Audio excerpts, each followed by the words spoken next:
Hello again. This is a continuation of a video I've made. I've introduced the concept of key resources of time, energy, money, and other resources, both capital and non-capital assets. And in this recording, I will expound further on that idea. It is mine. Maybe I've learned from other materials, but in this recording, I will make sure I discuss how that concept of key resources applies to the work we do, and later on try to connect it with what students study at school, because I believe there is a relationship between work and school that can be verified in further through maybe research. But for now, these are my basic ideas about that. So let's begin. So in terms of management of key resources, it is important to know how they apply in terms of work. The work you do, maybe you work for yourself, you are employed, you work on contracts. So in all these things, whenever you are putting in your effort to do something, it is important to know that the value you get in most cases in terms of money or compensation, it comes from the application of time, your energy, your money, and the resources, other resources which you have. So let's take, for example, somebody who is working for an organization. What do they put in? The first thing they put in is time, because you realize most of the time you spend it in that company, doing the work of that company. This could be every day, every week, every month, year, and years. So that is how you spend time in an organization or a company. Then from there you use your energy. In most cases, whatever work you're doing on your behalf or anyone else, you use your energy. And like in the recording before, I explained that there are various forms of physical human energy. This could be physical, how strong are you body-wise, and there is the mental energy, or how well does your mind focus, the cognitive functions, the ability to think, the ability to do things that relate to the mind and the brain. Then you have the emotional energy. How do you deal with the emotions of happiness, joy, anger, and all that? Then we have spiritual energy. How well are you connected to your creator, who is God, depending on your religion? Because in a human being, we've got two forms. You have this physical side and then the spiritual side. So how well are you connected to your creator and all the spiritual beings? Then from there we have social energy. How well do you interact with people? And in social places, where do you go to social? How well is your social well-being? Then in terms of energy, normally those are the things you use to do the work that you are employed. If you find, for example, you are well nourished physically, you can do a job that requires physical energy very well. If you're good in your mind, you are very focused, you don't have any psychological issues or mental health issues, you can do tasks that require that kind of energy very well. Then if you are very good in interacting with other people, you find that in workplaces you interact with other people, so your social energy helps you in that and that direction. And you have emotional issues. If you are good, they call it emotional intelligence, how knowing your emotions and how to manage them. This is a very very basic and very fundamental requirement when it comes to work. Then you have spiritual connection. How well do you define, life and connect it with your work, with the essence of living, your purpose? So that stems from the ability to know, because most of the things come from God, as we know. For Christians, that is what we believe. Muslims have their version of it, even other religions. Then we have those energies are very important because they help you in doing the work you have been given, all the activities, all the tasks. You move around with the energy, and then if you run out of it, then it becomes very difficult for you to produce any results. Yeah, for example, if you are sick physically, you may not be able to work. If you have, say, psychological issues, mental health issues, it becomes very difficult to concentrate in your work. Then we have things like you are antisocial person, you may be very aggressive, all the negative social issues, those can affect your work. Then we have emotional, you are unhappy, unable, you are not emotionally stable or intelligent, you may have trouble at work. Then we have things like the ability to, to know why you do the work, the spiritual side of you. It is having trouble, you may not be able to do the work very well. From there, we move on to the third category of key resources. Remember, we said there is time, there is energy, and then now we will talk about money. So this money is also important to the work you do.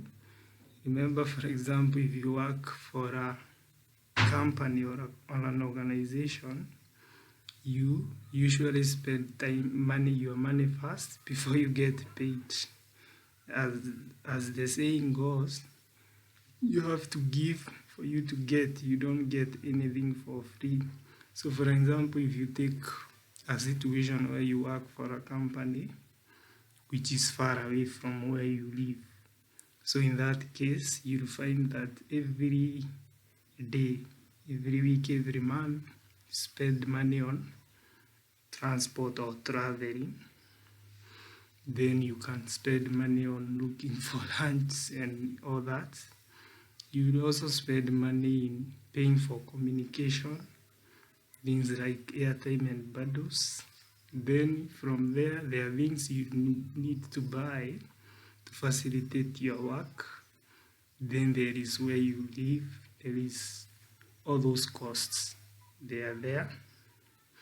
Then from there you have, that is how you consider the costs, the money you spend to do the work.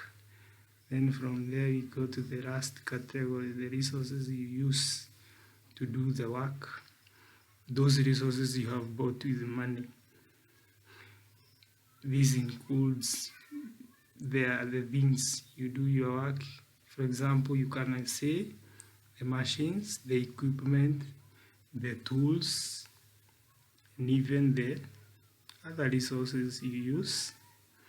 So for example, if you do work, you work in an office, you realize that you need electronic devices, say like laptops or desktops, computers in general, even smartphones, even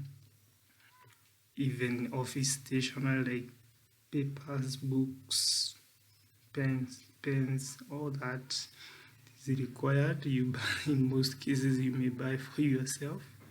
Then we have things like, if you work, say, in a construction site, you will need the hard tools. For example, if you do the work of masonry, you need things like a hammer, you need a saw, you need all that, even spades. So those are the tools you need. Then there's those resources which you have that are not bought with money, but you do have them. For example, the knowledge you have most likely learned from a school, the skills you have which cannot be measured, but they are very recorded in the certificates you have. Then you have the work experience you have wherever you have worked before. Then you have testimonies of how you have lived life, life experiences. So that also contributes to the work you're doing in your present organization. So with all those 4 resources, which is time, energy, money, and other resources, it is possible to understand how the area of work is carried out. And remember, there are those types of key resources I mentioned, and they have some forms, they have subtypes. Example, energy have 4 or 5 of them, subtypes. Then other resources, you have 2 types, and I have explained them very well. The reason why I put it this way is because when you have ample resources or adequate resources of time, energy, money, and other resources, it is possible to do work without struggle. However, when you continually, if you run out of those resources, it is usually a difficult thing to do the work that you are doing. And the goal in work is to always manage all those resources to make sure they don't get lost, they don't get wasted. So I would expect, if you are working hard in your work, it is important to save on time, to make sure you don't waste time, to save on your energy, don't waste your energy on things that are not related to your work, then to save on your money, to save on your resources which you have bought the money or not. So with that, it is possible when you start doing this work, the resources you started with, for example, you started with, say, a certain amount of time, certain amount of energy, certain amount of money, certain amount of resources. When you do this work, if it is done well, it should be possible to increase the amount of those resources over time. So in the end, the result would be you have more time, more energy, more money, and more other resources which you buy in a capital and non-capital asset. Of course, the most obvious compensation for work is usually in monetary terms, but we realize that even organizations offer other forms of compensation. For example, those you call vacations and holidays and leaves, that is time you are given for free. Then you have things like, the energy is that freedom to, say, like, participate in sporting activities. Then we have other things like free training, whereby you gain that knowledge for free. Then we have things like the resources bought for you to enable you to do your work. For example, you can be given like an umbrella or anything that helps you in your work, like gumboots, So those are some of the non-monetary rewards you get from your work. So with that, I believe it is possible to understand the whole concept of work and its compensation. So as we wind up this recording, this session, let me summarize what I have talked about. Talked about the various types of resources which you need in your work at this time: human energy, money, and other resources.